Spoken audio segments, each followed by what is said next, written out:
উপস্থিত আজকে অনুষ্ঠানের প্রধান অতিথি, বিশেষ অতিথি, প্রধান বক্তা সহ সামনে আগত আমার দিন দরদি ভাইয়েরা, ইসলামী আন্দোলন বাংলাদেশ গত জুলাই আগস্টের যে বিপ্লব, এই বিপ্লবে কতটুকু অবদান রেখেছে আপনারা সকলেই জানেন, সকলে অবগত। কারণ এখানে যারা বসে আছেন আমার মনে হয় না কেউ ঘরে ছিলেন, কিন্তু ঘরে ছিলেন। আমরা সবাই এই দেশকে স্বৈরাচার মুক্ত করার জন্য রাজপথে ছিলাম কিনা?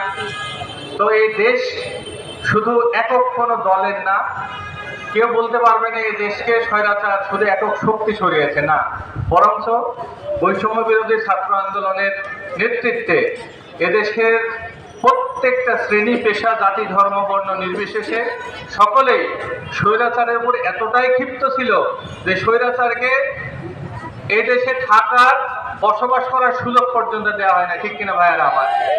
আবার থাকবেই কি, যে পালিয়ে যায় সে থাকে কিভাবে?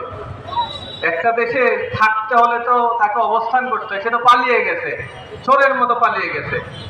সম্মানিত ভাইয়েরা আমার, আমরা কথা বলার সময় 17 বছরের ইতিহাস টানি কেন?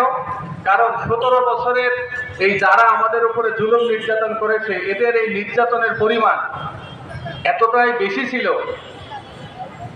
যার শ্বেতপত্র যদি প্রকাশ করা হয় তাহলে মানুষ এমনিতেই তো এখন থুতু দেয় যে মেট্রো রেল মিরপুর 10 আর কাজীপাড়া ছাড়তে নাকি 300 কোটি টাকা আর 1 বছর সময় লাগবে। আপনারা জানেন ইতিমধ্যে আমাদের কাজীপাড়া মেট্রো রেল স্টেশন চালু হয়ে গেছে। তাহলে আওয়ামী লীগ সরকারের কাছে 1 বছর মানে হচ্ছে 40 দিন, তাই না?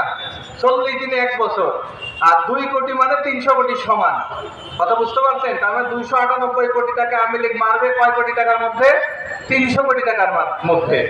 এই ছিল আওয়ামী লীগের উন্নতি। যা দেখি, যা হওয়ার কথা ছিল মনে করে নেন তার 100 ভাগের 1 ভাগ বাংলাদেশের মানুষ পাইছে, আর বাকিটাকে এদেশ থেকে চুরি করে নিয়ে বেগম পাড়ায় সবাই বাড়ি করছে। ঠিক কিনা ভাইয়ের আমার?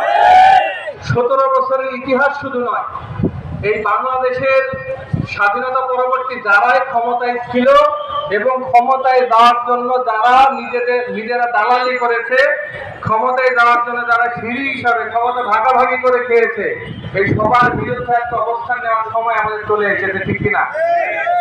কারণ কি? কারণ হলো দেখেন, 5 আগস্ট আমরা জীবন দিলাম, আমার ভাইয়েরা চোখের সামনে জীবন দিয়ে দিল। আমাদের রূপনগরের এক ভাই শ্রমিক আন্দোলনের অ্যাসিস্ট্যান্ট সেক্রেটারি ছিল, সে 5 তারিখ স্বাধীনতার পরেও মিরপুর থানার সামনে পুলিশের গুলিতে দিনের আলোয় সে শহীদ হলো। আমরা জীবন দিলাম, দেশ স্বাধীন করলাম, আর 5 তারিখের পরে দেখলাম কি প্রত্যেকটা জায়গায় 17 বছর যে ঘাপটি মেরেছিল শাসক, নিজের মা যাদেরকে তারা বলে, যাকে মানে যে মাকে তারা উদ্ধার করতে পারে নাই এ দেশের বিচার আদালত থেকে, সেই মাকে এই আন্দোলনের মাধ্যমে, আন্দোলনের পরে যখন মুক্তি দেওয়া হলো, এই চোরের গোষ্ঠী কি করলে সারা দেশে চাঁদাবাজি শুরু করে দিল। ঠিক কিনা? বুঝাই যাচ্ছে এক স্বৈরশাসক চলে গেছে, আর এক স্বৈরশাসক এই চালকের আসনে উঠতে চাচ্ছে এই দেশের মানুষের উপর আবার স্বৈরাচার করার জন্য। ঠিক কিনা? আমরা কি সেই সুযোগ দিতে চাই? সেই সুযোগ দিতে চাই? তাহলে শপথ নিতে হবে 53 বছরে দেশ যারা শাসন করেছে এদেরকে এই দেশের রাষ্ট্র ব্যবস্থায় আর ক্ষমতায় আনতে দেওয়া যাবে না ইনশাআল্লাহ।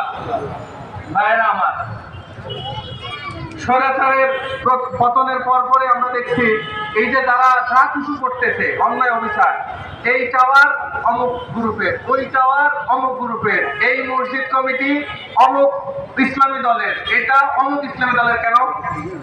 মসজিদ কমিটিতে সভাপতি হবে 5 ওয়াক্ত নামাজে মসজিদে পড়ে শেষ।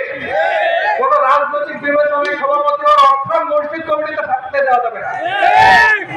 এই হলো আমার দেশের পরিস্থিতি। দেশের ছাত্রদের এবং সাধারণ জনগণের লাশ